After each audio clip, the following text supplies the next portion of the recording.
자, 이어서 채권을 통해서 오늘 이번 주도 한번 전망을 해보도록 하겠는데요. 하이투자증권의 김명실 연구위원입니다. 위원님 안녕하십니까? 네, 안녕하세요. 네. 자, 현재 채권 시장의 전반적인 흐름 어떻게 읽으면 될까요? 네, 지난주도 국내와 해외 채권 금리 모두 상당한 오름세가 나타났습니다.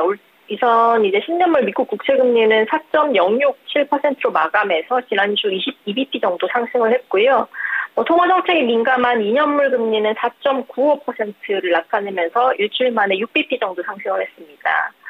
미국 경제가 당분간은 침체에 빠지지 않을 것이라는 전망 때문에 미국 10년물 금리가 크게 튀는 모습들이 나타났고요. 그 이외에도 경제 지표 측면에서 몇 가지가 있는데, 우선 미국의 6월 비농업 고용이 20만 9천 명으로 늘어나면서 시장 컨센서스인 24만 명을 하회했습니다. 수치로는 2020년 12월 이후 가장 적게 늘어난 수치인데, 문제는 이제 여전히 그 직전에 나온 ADP 고용 때문에 시장은 여전히 고용 시장을 굉장히 우호적으로 보고 있는 상황일 것 같고요.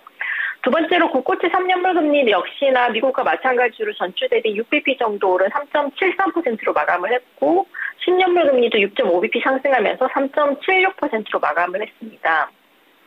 국내 같은 경우는 주 초반에 6월 소비자 물가 둔화 영향이 작용하면서 금리가 하락했습니다. 참고로 말씀드리면 국내 6월달 CPI는 YY 기준으로 2.7% 정도 오르면서 21년 9월달 이후 1년 9개월 만에 2개월대로 2%대로 진입을 했습니다. 다만 주중에 국내는 새마을 금고 관련한 사태 관련 불안감들이 퍼졌고요. 여기에 미국 고용지표 호조로 연준의 7월달 기준금리 인상이 확실시되는 전망이 강해지면서 금리 약세를 이끌었습니다. 참고로 말씀드리면 지난 한 주간 새마을금고가 포함된 종금 금고의 채권 플로우는 국내 채권 시장에서 3조 2천억 정도 채권을 순매도하면서 시장 약세에 기인을 한 모습이었습니다. 다양한 소식들이 있었습니다. 미국 경제만 탄탄하죠. 이것 때문에 이제 금리 부담이 전 세계적으로 퍼지는 것 같고, 또 국내에서는 여기에 더해서 새마을 금고에 대한 불안감까지 커지고 있는 그런 상황입니다. 자, 그렇다면 채권 시장의 이슈라든지 이제 주간 전망 어떻게 하시는지 궁금합니다.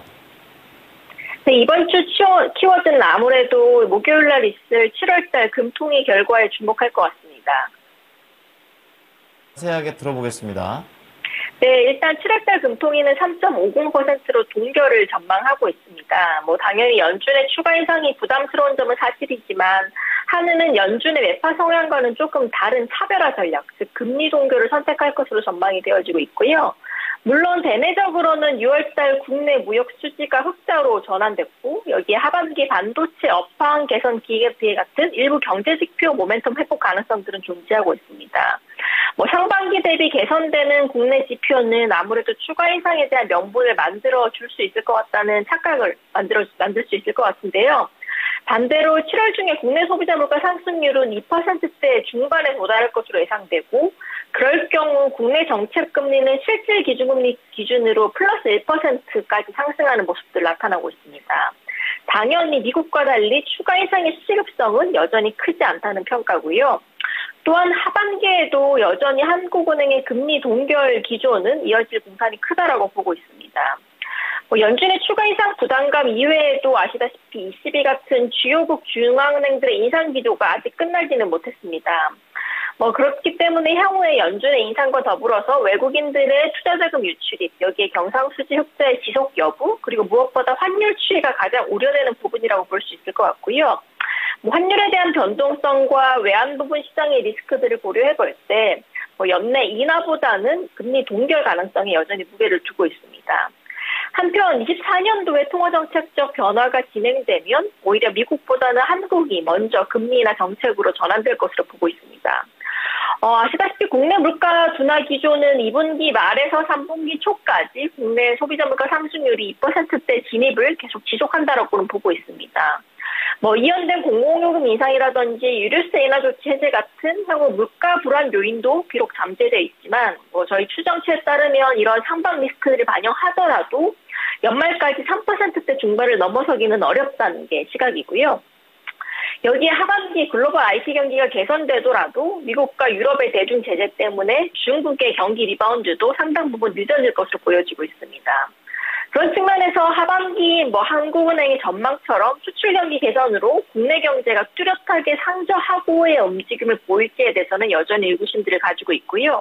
그리고 무엇보다 우려가 되는 점은 지금 1월부터 5월까지 국내 세수가 당초 예상보다 크게 감소하면서 부족한 국내 세수를 과연 어떻게 보전하는지에 따라서 하반기 성장에 미치는 효과도 상이할 것으로 보여지고 있습니다.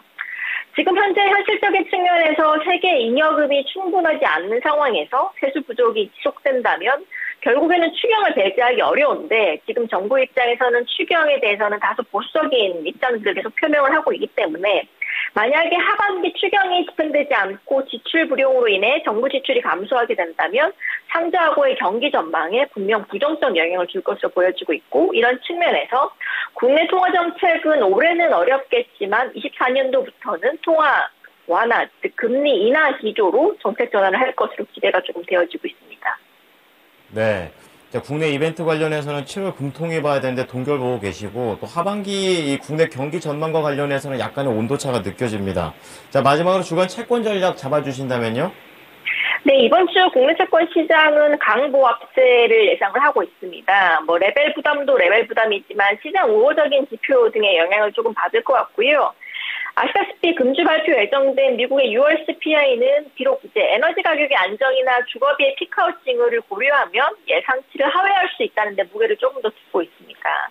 물론 미국 트레저리 금리 같은 해외 금리 상황의 압박이 있기는 하지만 국내 재료만 놓고 보더라도 국내 부동산 구조조정에 따른 부담도 본격화되고 있는 측면들을 고려할 필요가 있다고 보고 있고요. 이런 측면들을 종합적으로 고려했을 때 7월달 금통위에서 하느니 예상보다 덜 매파적인 발언을 할 가능성들도 있다고 보고 있고 실제로 그럴 경우 시장 심리를 회복시키는 계기가 될 수 있을 것으로 보여지고 있기 때문에 이번 주는 강보합세를 예상을 좀 해보고 있습니다. 네. 자, 이번 주 내용들도 잘 파악해 보도록 하겠습니다. 감사합니다. 네, 감사합니다. 네. 자, 오늘 채권 플로우는요, 하이투자증권의 김명실 연구위원의 분석을 들어보셨습니다.